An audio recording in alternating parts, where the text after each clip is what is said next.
అంకము చేరి శైలతనయాస్తన దుగ్ధములానువేళ బాల్యాంక విచేష్ట తొండమున నవ్వలిచన్ గబళింపబోయి ఆ వంక కుచంబుగానక హైవల్లభుహారముగాంచి వే మృణాలంకుర శంకనంటడు గజాస్యుని కొల్తున భీష్ట సిద్ధికై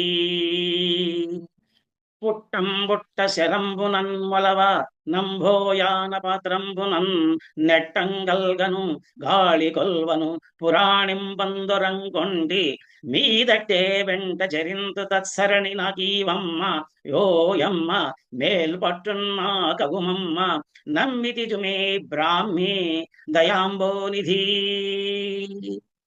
నమ శివాభ్యాం నవయౌవనాభ్యాం పరస్పరాశ్లిష్టవపుర్ధరాభ్యాం నగేంద్రకన్యాం వృషకేతనాభ్యాం నమో నమ శంకర పార్వతీభ్యాం గురుపాఠీనమవై జలగ్రహమవై కోలంబవై శ్రీనృకేసరి వై భిక్షుడవై హయాననుడవై ష్మాదేవతాభర్తవై ధరణీనాథుడవై దయాగుణ గణోదారుండవై లోకముల్ పరిరక్షించిన నీకు మృకెదను ఇలా భారంబు వారింపవే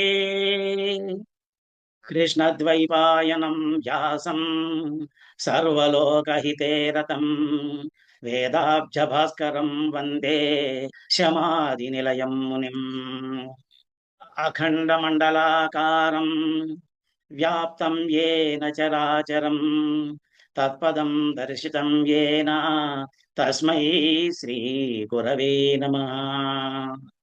ఓం శ్రీ మహాగణాధిపతయే నమః. శ్రీ మహాసరస్వత్యై నమః. శ్రీ ఉమామహేశ్వరాయై నమః. శ్రీకృష్ణ పరబ్రహ్మణే నమః. శ్రీ గురుభ్యో నమః. మాతృదేవో భవ, పితృదేవో భవ, ఆచార్యదేవో భవ, అతిథిదేవో భవ. శ్రీ వినాయక శ్రీవాణి శ్రీలతల్లి శ్రీగిరితనయ శ్రీకంఠ శ్రీనివాస పంకజాసన మిముదొల్త ప్రస్తుతించి వ్రాయభూనితి భక్తితో పద్యములను గీతకారుడు నుడివిన గీత పైన. అందరికీ నమస్కారం. నా భగవద్గీత యూట్యూబ్ ఛానల్కి మీకందరికీ సుస్వాగతం. కిందటి భాగంలో మనం శ్రీమద్ భగవద్గీత 7వ అధ్యాయమైనటువంటి జ్ఞాన విజ్ఞాన యోగంలో 23వ శ్లోకం వరకు తెలుసుకున్నాము. ఈ భాగంలో 24వ శ్లోకం నుంచి 30వ శ్లోకం వరకు, అంటే ఈ అధ్యాయం చివరి వరకు తెలుసుకుందాం. ఈ భాగంలో ప్రవేశించే ముందు ఒకసారి ఈ జ్ఞాన విజ్ఞాన యోగంలో శ్రీకృష్ణ పరమాత్మ అర్జునునికి ఏం ఉపదేశించాడో ఒకసారి చూద్దాం. అర్జునుడితో చెప్తున్నాడు, అర్జున, అన్ని విధాల శరణాగతం పొంది నాయందే మనస్సు నిలిపి యోగాన్ని అభ్యసిస్తూ సుసంపన్నమైనటువంటి నా యొక్క పూర్ణ స్వరూపాన్ని నిశ్చయంగా తెలుసుకునేటువంటి రీతిని తెలుసుకో. నీకు అనుభవం మరియు ఉపాయాలతో కూడినటువంటి బ్రహ్మతత్వాన్ని పూర్తిగా తెలియజేస్తున్నాను. ఇది తెలుసుకుంటే కనుక ఈ లోకంలో ఇంకా తెలుసుకోవాల్సిందంటూ ఏమీ మిగలదు. వేల కొలది మనుషుల్లో ఏ ఒక్కడో ఆత్మజ్ఞానాన్ని పొందడానికి ప్రయత్నిస్తాడు. ఇలా ప్రయత్నించే వాళ్ళలో కూడా ఏ ఒక్కడో అరుదుగా యథార్థంగా నా గురించి, నా తత్వం గురించి తెలుసుకోగలుగుతాడు. భూమి, నీరు, అగ్ని, గాలి, ఆకాశము అనేటువంటి పంచభూతాలు, మనస్సు, బుద్ధి, నేను అనే అహంకారము కలిపి 8 విధాలుగా నా మాయాశక్తి విభజింపబడింది. ఈ విధంగా 8 రకాలుగా విభజింపబడినటువంటి ఈ మాయాశక్తి, ఈ ప్రకృతి ఏదైతే ఉందో ఇదంత గొప్పది. ఎందుకంటే ఇది జడము. అందుకని దీనికంటే వేరైనటువంటిది నా పరాప్రకృతి జీవస్వరూపంగా ఇంకోటి ఉంది. అది ప్రకాశిస్తుంది జీవస్వరూపంగాను. ఈ జీవభూతమైనటువంటి ప్రకృతే ఈ జగత్తునంతటినీ కూడాను ధరిస్తోంది. ఈ జగత్తంతా తయారవడానికి కారణం అదే. ఈ రెండు ప్రకృతుల నుంచి కూడాను కదిలేవి కదలనవి అయినటువంటి అన్ని భూతాలు జన్మిస్తున్నాయి అని తెలుసుకో. ఈ సమస్త జగత్తుకి సృష్టి ప్రళయాలకి నేనే కారణభూతుడును. అర్జున, నాకంటే తెలుసుకోవలసినటువంటిది గొప్పదైనటువంటి జగత్ కారణం అంటూ ఇంకొకటి లేదు. దారంలో ఉన్నటువంటి మనుల్లాగా, దారానికి గుచ్చబడినటువంటి మనుల్లాగా ఈ జగత్ అంతా నన్ను ఆశ్రయించుకున్నది. నేను నీటిలో ద్రవాన్ని, సూర్యచంద్రులలో జ్యోతిని, 4 వేదాల్లో ఓంకారాన్ని, ఆకాశంలో శబ్దాన్ని, మనుషులలో పురుష లక్షణాన్ని, భూమి అంత గంధంగాను, అగ్నిలో తేజస్సుగాను, అన్ని భూతాలలో ప్రాణంగాను, తాపసులలో తపశ్శక్తిగాను ఉన్నాను. సకల భూతాలకు నిత్యమైనటువంటి నన్ను సకల భూతాలకి నిత్యమైనటువంటి మూలంగా తెలుసుకో. నేను వివేకంలో ఉండేటువంటి వివేక బుద్ధిని, ధీరుల్లో ఉండేటువంటి తేజస్సు లేక ధైర్యం అయి ఉన్నాను. బలవంతుల యందు ఉండేటువంటి కామరాగరహితమైనటువంటి సామర్థ్యాన్ని నేనే. జీవులలో ఉండేటువంటి శాస్త్ర విరుద్ధంగాని కోరికల్ని నేనే. జీవుల్లో ఉండేటువంటి సాత్విక, రాజసిక, తామసిక భావాలు ఏవైతే వారి వారి కర్మల చేత కలుగుతున్నాయో అవన్నీ కూడా నా నుండే వాళ్ళకు కలుగుతున్నాయని చెప్పేసి తెలుసుకో. అయినా నేను వాటికి అధీనుడను కాను, అవే నా అధీనంలో ఉంటాయి. ఈ త్రిగుణ వికారాలైనటువంటి ఈ రాగ ద్వేష మోహాది భావాలతోటి ప్రాణి సమూహం భ్రాంతికి గురయ్యి ఆ భావాలకు అతీతము, అవ్యయము, విలక్షణమైనటువంటి నా యొక్క స్వరూపాన్ని తెలుసుకోలేకపోతుంది. అద్భుతము, త్రిగుణాత్మకమైనటువంటి నా మాయని అతిక్రమించడం అత్యంత కష్టం. కాకపోతే ఎవరైతే ఇతర సాధనాల మీద ఆధారపడకుండా నన్నే శరణ వేడుతారో వారే ఈ దుస్తరమైనటువంటి మాయని అతిక్రమిస్తున్నారు. అనగా నన్ను తెలుసుకుని ఈ సంసార బంధం నుంచి ముక్తులవుతున్నారు.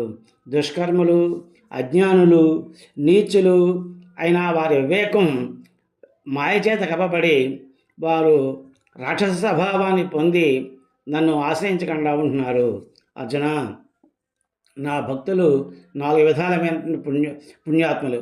వారు ఎవరంటే విపన్నుడు, తత్వజ్ఞానార్థి, అర్ధగామి, తత్వజ్ఞాని అని 4 రకాలైనటువంటి పుణ్యాత్ములైనటువంటి భక్తులు నన్ను సేవిస్తూ ఉంటారు. ఈ 4 భక్తుల్లో నిత్యయుక్తుడు, ఏకాంత భక్తి కలిగినటువంటి తత్వజ్ఞాని శ్రేష్టమైన వాడు. ఎందుకంటే ఆ జ్ఞానికి నేను మిక్కిలి ప్రేమైన వాడిని. అలాగే ఆ జ్ఞాని కూడా నాకు అత్యంత ప్రియుడు. వీరందరూ గొప్పవాళ్లే, నాకు ప్రియులే. కానీ ఏ భక్తుడు నాకు అప్రియుడు కాడు. కానీ నాకు అత్యంతమైన ప్రియమైనటువంటి వాడు జ్ఞాని. ఎందుకంటే ఆ జ్ఞాని నా ఆత్మస్వరూపుడే అనేటువంటిది నా అభిప్రాయం. ఎందుకంటే ఈ జ్ఞాని ఎప్పటికీ నన్నే ఆశ్రయించుకుని ఉంటాడు. అనేక జన్మల సాధనా ఫలంగా చివరి జన్మలో ఈ తత్వజ్ఞాని జగత్తంతా వాసుదేవుడే అని తెలుసుకుని నన్ను సేవిస్తూ ఉంటాడు. ఇటువంటి మహాపురుషులు చాలా అరుదుగా ఉంటారు. పుత్రులు, పశువులు, స్వర్గము మొదలైనటువంటి విషయవాంతులతోటి నష్ట వివేకులైన వారు జప తప్ప ఉపవాసాది నియమాన్ని ఆచరిస్తూ తమ తమ స్వభావానికి అనుగుణంగా ఉండేటువంటి వాసుదేవుడి కంటే ఉన్నటువంటి ఇతర దేవతల్ని సేవిస్తూ ఉంటారు. ఏ భక్తులు ఏ దేవతామూర్తులను శ్రద్ధతో ఆరాధింపాలనుకుంటారో నేను ఆ భక్తులకి ఆ దేవతామూర్తుల యందు అచంచలమైనటువంటి భక్తిని కలగజేస్తున్నాను. ఆ భక్తులు నేను ప్రసాదించిన శ్రద్ధతోటి ఆ దేవతని ఆరాధించి నేను నిర్ణయించబడినటువంటి కోరికల్ని, నా చేత నిర్ణయింపబడినటువంటి అతని యొక్క కోరికల్ని నా రూపాంతరమైనటువంటి ఆ దేవత నుంచే పొందుతున్నాడు. ఈ విధంగా సర్వదేవతలు నా స్వరూపమే అయినా వారి ఆరాధన నా ఆరాధనే అయినా ఫలప్రదాతను నేనే అయినా అల్పబుద్ధులైన వారి ఆ ఆరాధనా ఫలితం అశాశ్వతం. దేవతాపాసకులు ఆ దేవతలు మాత్రమే పొందుతారు. నా భక్తులు మాత్రం అనాది, అనంతుడు, పరమానందుడు అయినటువంటి నన్ను పొందుతూ ఉంటారు అని ఇంతవరకు కిందల భాగంలో మనం తెలుసుకున్నాం. ఇప్పుడు ఈ భాగంలో 24వ శ్లోకం నుంచి తెలుసుకుందాం. ఓం శ్రీ పరమాత్మనే నమః. శ్రీమద్భగవద్గీత అధ సప్తమోऽధ్యాయః జ్ఞాన విజ్ఞాన యోగః. ఇప్పుడు 24వ శ్లోకం. అవ్యక్తం వ్యక్తిమాపన్నం మన్యంతే మామబుద్ధయః పరం భావమజానంతో మమావ్యయమనుత్తమం.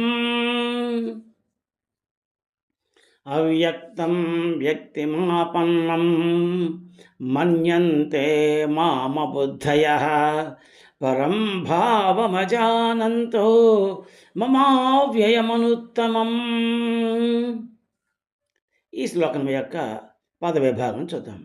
అవ్యక్తం వ్యక్తిం ఆపన్నం వ్యక్తిమాపన్నం మన్యంతే మాం అబుద్ధయః మామబుద్ధయః అవుతుంది. పరం భావం అజానంతః పరం భావమజానంతో అవుతుంది. మమ అవ్యయం అనుత్తమం మమావ్యయం అనుత్తమం అవుతుంది. ఇప్పుడు ఈ శ్లోకంలో ఉన్నటువంటి ఈ పదాలన్నిటికీ అర్థం తెలుసుకుందాం. అవ్యక్తం నామరూపాతీతుడు, అంటే నామము లేదు రూపము లేదు, వీటన్నిటికీ అతీతుడైనటువంటి వ్యక్తిం రూపాధిని ఆపన్నం పొందినవానిగా మన్యంతే తలుచుచున్నారు మా నన్ను అబుద్ధయః అవివేకులు పరం సర్వకారణ రూపమైన భావం స్వరూపాన్ని అజానంతః ఎరుగక మమ నా అవ్యయం అంటే అక్షయమైనటువంటి అనుత్తమం అత్యుత్తమము అయినటువంటిది. అది పదవిభాగం అర్థాలు. ఏమిటో చెప్తున్నారు ఇక్కడ కృష్ణ పరమాత్మ. అల్పబుద్ధులైన వాళ్ళు నిత్యమైనటువంటిది సర్వోత్తమైనటువంటి నా యొక్క స్వరూపాన్ని తెలుసుకోలేక, నేను ఈ ప్రపంచానికి అంతటికీ అతీతుడిని అనేటువంటి తెలుసుకోలేక అనేకమైనటువంటి నన్ను అనేక రూపాలు పొందినవానిగా, అంటే ఈ మత్స్య కూర్మం మొదలైన అవతారాలు ఎత్తినట్టుగా ఒక సాధారణ మనుష్యుడిగా భావిస్తున్నారు అని చెప్పేసి చెబుతున్నాడు అన్నమాట. ఇప్పుడు ఈ శ్లోకం పైన ఉన్నటువంటి పద్యాన్ని చూద్దాం. నిత్యమగునట్టి మరియు శాశ్వతమునైన పరమముత్తమమౌ నన్ను తెలివిమాలి అరయలేకను అవ్యక్తుడైన నన్ను వ్యక్తుడను కొందరు ధరణిని పార్థ నిజము. పద్యం మళ్ళీ ఒకసారి. నిత్యమగునట్టి మరియు శాశ్వతమునైన పరమముత్తమమౌ నన్ను తెలివిమాలి నరయలేకను అవ్యక్తుడనైన నన్ను వ్యక్తుడను కొందరు ధరణిని పార్థ నిజము. అంటే ఏం చెప్తున్నాడు అనమాట ఈ శ్లోకం యొక్క భావం. ఈ బుద్ధి సరిగ్గా లేనటువంటి వాళ్ళు ఎవరైతే ఉంటారో, తక్కువ బుద్ధి ఉన్న వాళ్ళు ఎవరైతే ఉంటారో, వాళ్ళు నేను శాశ్వతుడిని సర్వోత్తముడు అయినటువంటి నా యొక్క రూపాన్ని తెలుసుకోలేక, నేను ప్రపంచాతీతుడిని, ఈ ప్రపంచానికి అంతకే అతీతంగా ఉంటాను అనేటువంటి విషయాలు తెలుసుకోలేక, ఊరికే నేను అనేక రూపాలు ధరించిన వాడిగా, అంటే ఏదో మత్స్యావతారం ఎత్తాడు, కూర్మావతారం ఎత్తాడు ఇలా అనుకుంటూ, ఇలా అనేక రకాల అవతారాలు ఎత్తుతున్నటువంటి ఒక సాధారణ మనుషుడిగా నన్ను భావిస్తున్నారు అని చెప్పేసి చెప్తున్నాడు. ఆ తర్వాత ఇంకా ఏం చెప్పాడన్నది ఈ 25వ శ్లోకంలో చూద్దాం. నాహం ప్రకాశః సర్వస్య యోగమాయా సమావృతః మూఢోయం నాభిజానాతి లోకో మామజమవ్యయం. శ్లోకం మళ్ళీ ఇంకొకసారి. నాహం ప్రకాశః సర్వస్య యోగమాయా సమావృతః మూఢోయం నాభిజానాతి లోకో మామజమవ్యయం. ఈ శ్లోకం యొక్క పద విభాగం తెలుసుకుందాం. అహం నా ప్రకాశః, నాహం ప్రకాశః అవుతుంది. సర్వస్య యోగమాయా సమావృతః మూఢః అయం మూఢోయం నా అభిజానాతి నాభిజానాతి లోకః మాం అజం అవ్యయం లోకో మామజమవ్యయం అవుతుంది. ఈ పదాలన్నిటికీ ఇప్పుడు అర్థాలు తెలుసుకుందాం. అహం అంటే నేను, శ్రీకృష్ణ పరమాత్మ. నా ప్రకాశ కనబడటం లేదు. సర్వస్య అందరికీ, నేను అందరికీ కనబడట్లేదు. ఎందుకు కనబడట్లేదు? యోగమాయా యోగమాయ చేత సమావృత ఆవరింపబడి కప్పబడి మూఢులు అయం నన్ను నా అభిజానాతి తెలుసుకోలేకపోతున్నారు. నేను ఎవరికీ కనబట్టలేదు. కారణం ఏమిటంటే నా చుట్టూ యోగమాయ నన్ను కప్పివేస్తూ యోగమాయతో నేను కప్పబడి ఉంటాను. అందుకని వాళ్ళు నన్ను గ్రహించలేకపోతున్నారు. ఆ లోకులు ఎలా నన్ను అజం జన్మరహితునిగా, అవ్యయం క్షయరహితునిగా అలాగే తెలుసుకోలేకపోతున్నారు. అందుకనే నేను వారికి కనబడటం లేదు. అలా నేను వాళ్ళకి కనబడకపోవడం వలన వాళ్ళు తెలుసుకోలేకపోతున్నారు. దీనికంటకే కారణం నేను యోగమాయ చేత కప్పబడినాను. ఆ మాయ ఛేదింపబడితే కానీ వారికి నేను కనబడను అని చెప్పేసి చెప్తున్నాడు అన్నమాట. ఈ శ్లోకం పైన ఉన్నటువంటి పద్యాన్ని చూద్దాం. యోగమాయ చేనే కప్పియుందుగాన అందరకు నేను కనబడనయ్య పార్థ. నరులు మూఢులు దాత్రిలో నెరుగలేరు, నాశమే లేని అజుడగు నన్ను నిజము. పద్యం మళ్ళీ ఇంకొకసారి. యోగమాయ చేనే కప్పియుందుగాన అందరకు నేను కనబడనయ్య పార్థ. నరులు మూఢులు ధాత్రిలో నెరుగలేరు, నాశమే లేని అజుడగు నన్ను నిజము. ఈ త్రిగుణాత్మకమైనటువంటి భావం, ఈ త్రిగుణాత్మకమైనటువంటి మాయచేత నేను కప్పబడి ఉంటాను కాబట్టి అందరికీ నేను కనబడను. నా భక్తులు మాత్రమే నన్ను గుర్తించగలరు. మోహాంధకారమైనటువంటి ఈ జగత్తు నన్ను జన్మరహితుడిగాను, క్షయరహితుడిగాను, అక్షయుడిగాను తెలుసుకోలేకపోతోంది అని చెప్పేసి చెబుతున్నాడు. ఆ తర్వాత ఇంకా ఏం చెప్పాడన్నది ఈ 26వ శ్లోకం చూద్దాం. వేదాహం సమతీతాని వర్తమానాని చ అర్జున, భవిష్యాని చ భూతాని మాం తు వేద న కశ్చన. శ్లోకం మళ్ళీ ఇంకొకసారి. వేదాహం సమతీతాని వర్తమానాని చ అర్జున, భవిష్యాని చ భూతాని మాం తు వేద న కశ్చన. ఈ శ్లోకం యొక్క పదవిభాగం. వేద అహం వేదాహం సమతీతాని వర్తమానాని చ అర్జున అవుతుంది. భవిష్యాణి చ భూతాని మాం తు న వేద కశ్చన అవుతుంది. ఆ మధ్యలో ఉన్నటువంటి నా వేదకు ముందు వస్తుంది, నా వేద అవుతుంది. ఇప్పుడు ఈ శ్లోకంలో ఉన్నటువంటి పదాలన్నిటికీ అర్థాలు తెలుసుకుందాం. వేద ఎరుగుదును, అహం నేను, సమతీతాని గతించినవి, వర్తమానాన్ని ఇప్పుడు ఉన్నటువంటివి, మరియు చ అర్జునుడితో చెప్తున్నాడు అనమాట. భవిష్యాని చ మరి జరగబోయేవి అయినటువంటి భూతాన్ని ప్రాణులన్నిటినీ, అంటే ఏంటన్నమాట, ఇప్పుడు గతించిన ప్రాణులు కానీ, ఇప్పుడు నివసిస్తున్నటువంటి ప్రాణులు కానీ, భవిష్యత్తులో రాబోయే ప్రాణులు కానీ, ఇవన్నిటినీ నేను తెలుసుకొనగలను. నాకు తెలుసును, వాళ్ళందరూ నాకు తెలుసును, అటువంటి ప్రాణులన్నీ నాకు తెలుసును.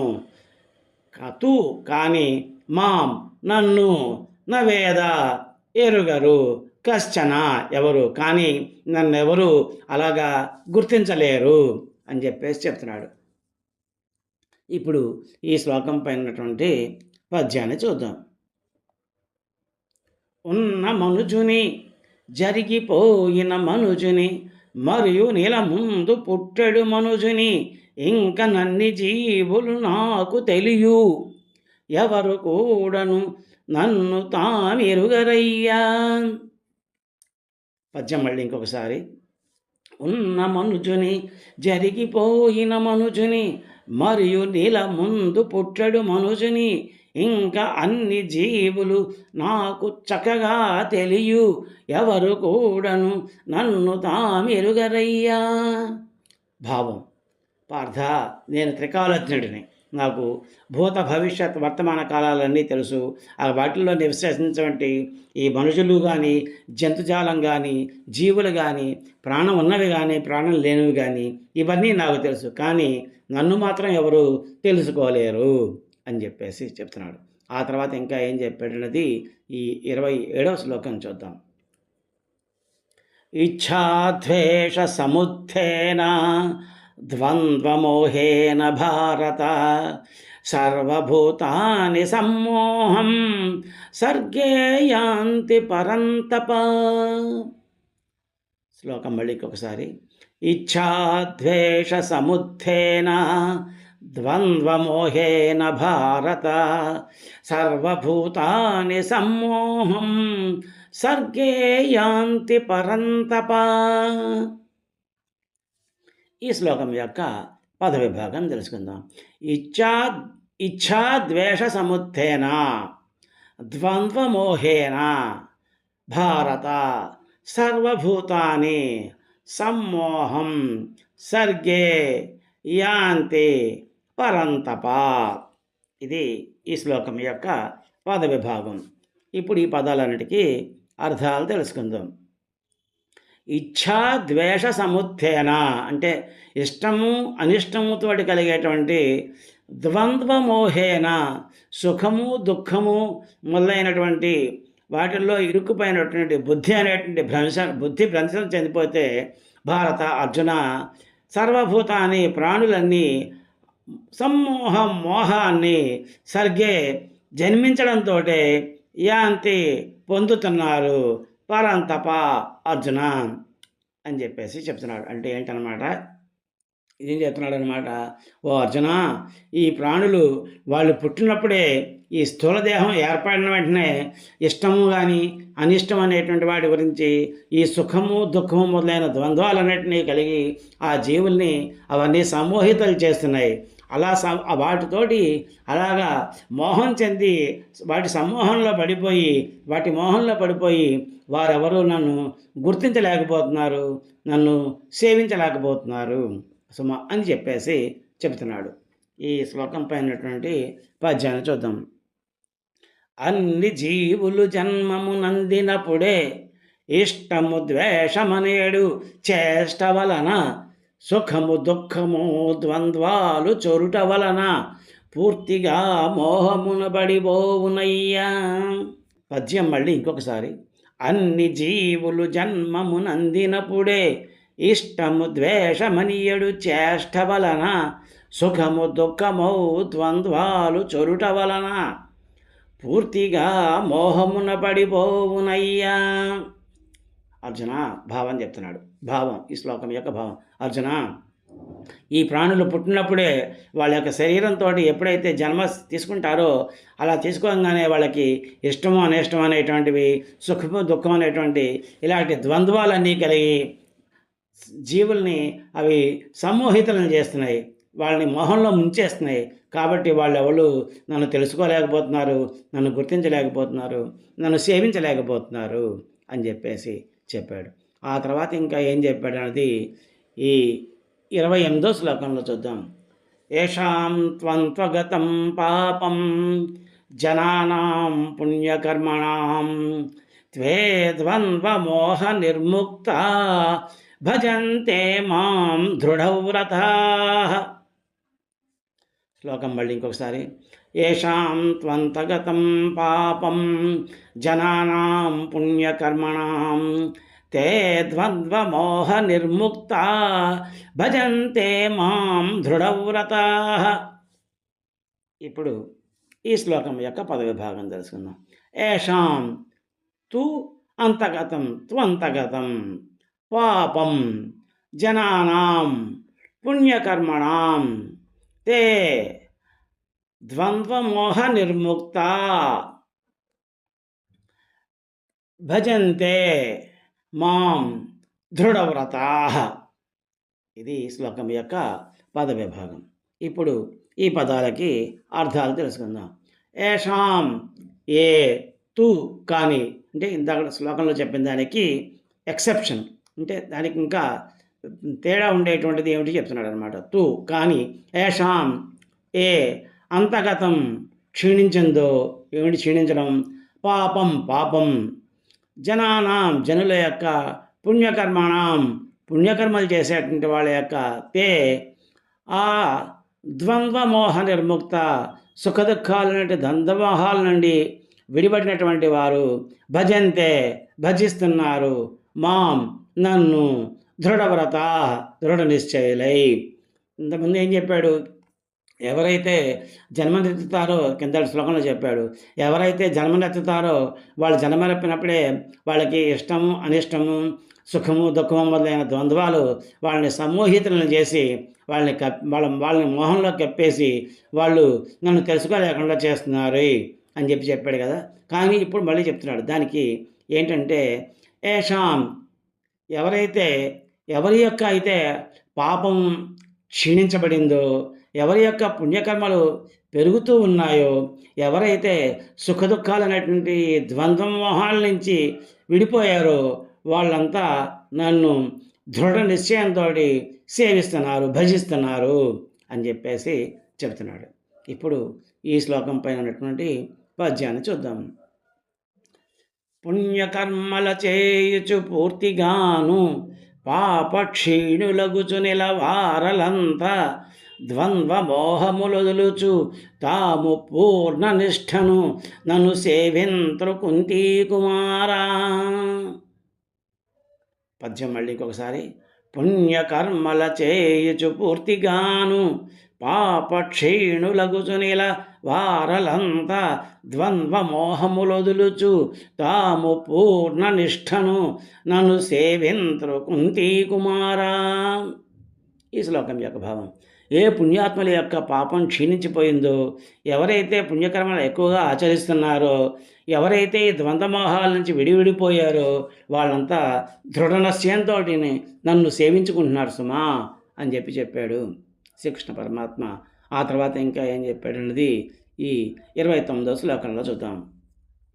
జరామరణ మోక్షాయ మామాశ్రిత్య యతంతి తే బ్రహ్మ తద్విదు కృష్ణం అధ్యాత్మం కర్మ చాఖిలం.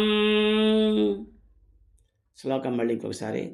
జరామరణ మోక్షాయ మామాశ్రిత్య యతంతి తే బ్రహ్మ తద్విదు కృష్ణం అధ్యాత్మం కర్మ చాఖిలం.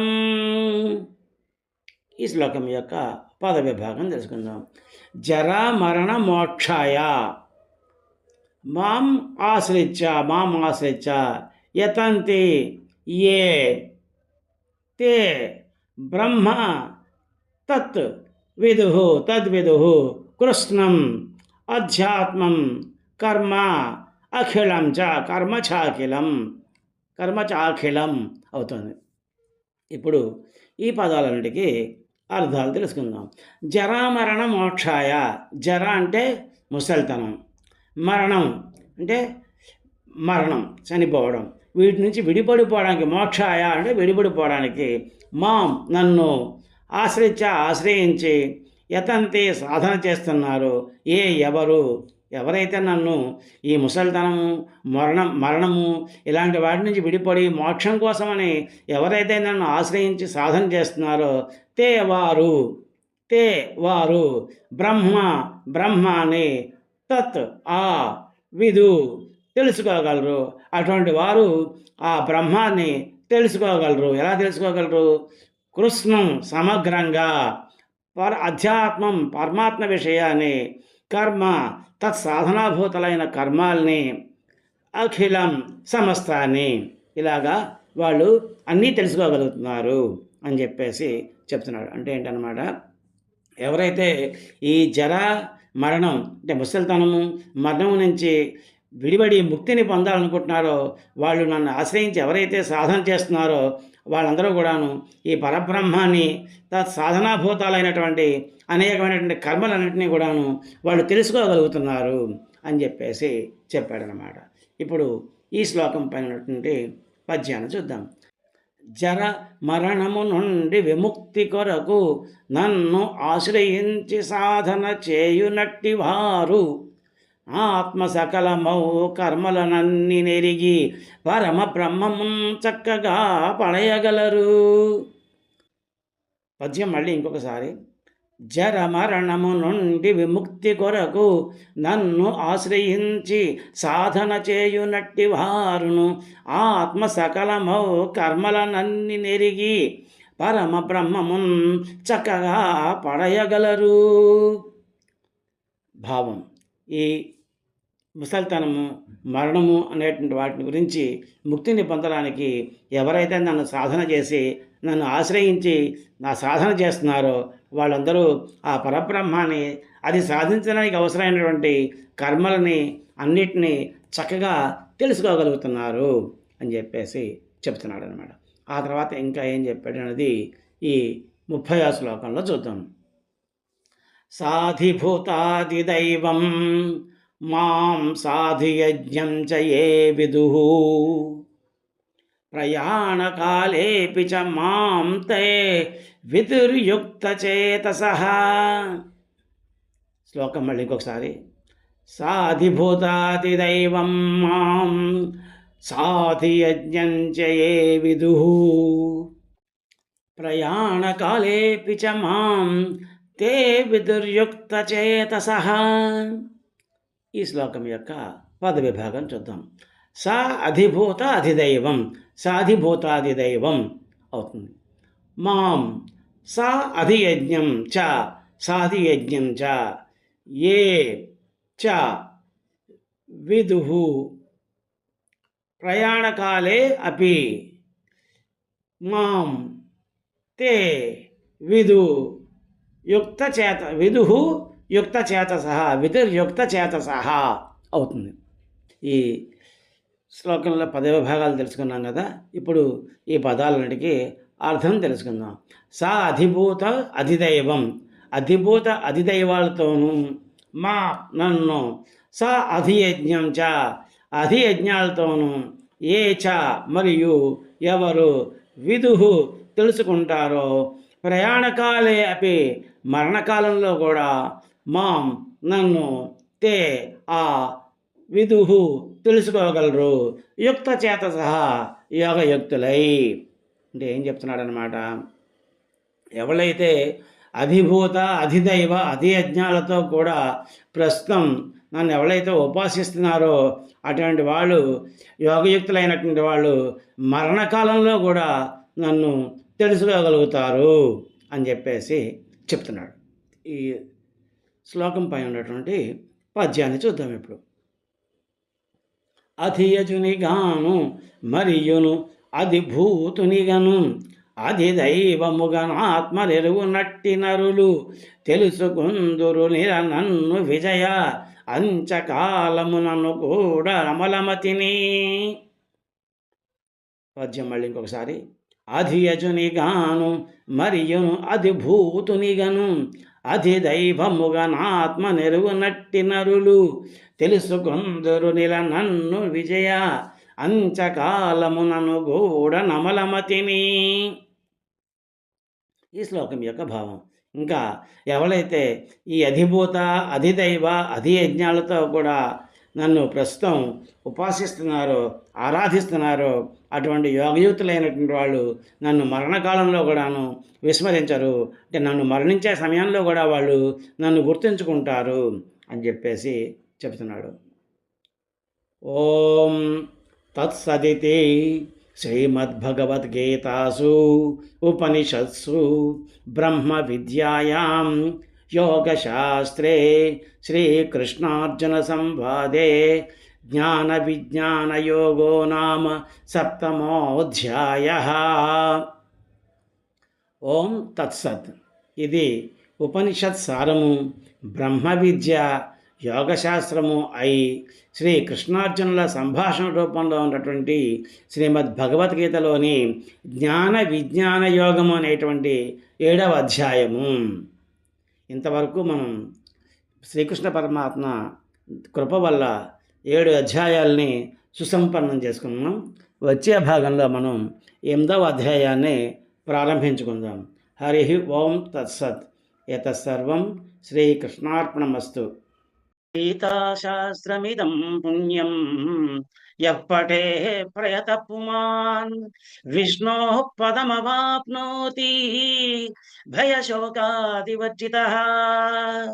ఈ గీతాశాస్త్రాన్ని ఎవరు పఠిస్తారో వారు భయము శోకము లేకుండా విష్ణు సాయుధ్యమును పొందుతారు.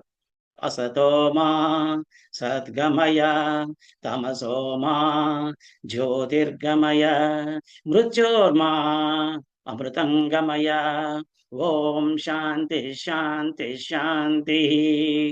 ఓం యదక్షరపదభ్రష్టం మాత్రాహీనం చ యద్భవేత్ తత్సర్వం క్షమ్యతాం దేవా నారాయణ నమోస్తుతే.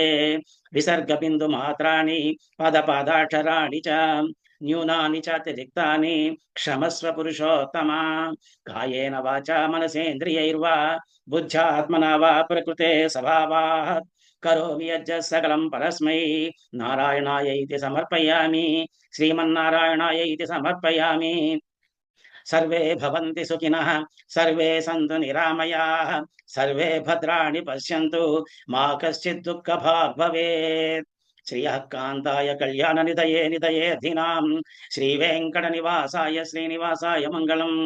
మంగళం కోసలేంద్రాయ మహనీయ గుణాత్మనే చక్రవర్తి తనూజాయ సార్వభౌమాయ మంగళం. ఉమాకాంతాయ కాంతాయ కామితార్థప్రదాయినే శ్రీగిరీశాయ దేవాయ మల్లినాథాయ మంగళం. ఓం ఏతత్సర్వం శ్రీహరిహర పరబ్రహ్మార్పణమస్తు.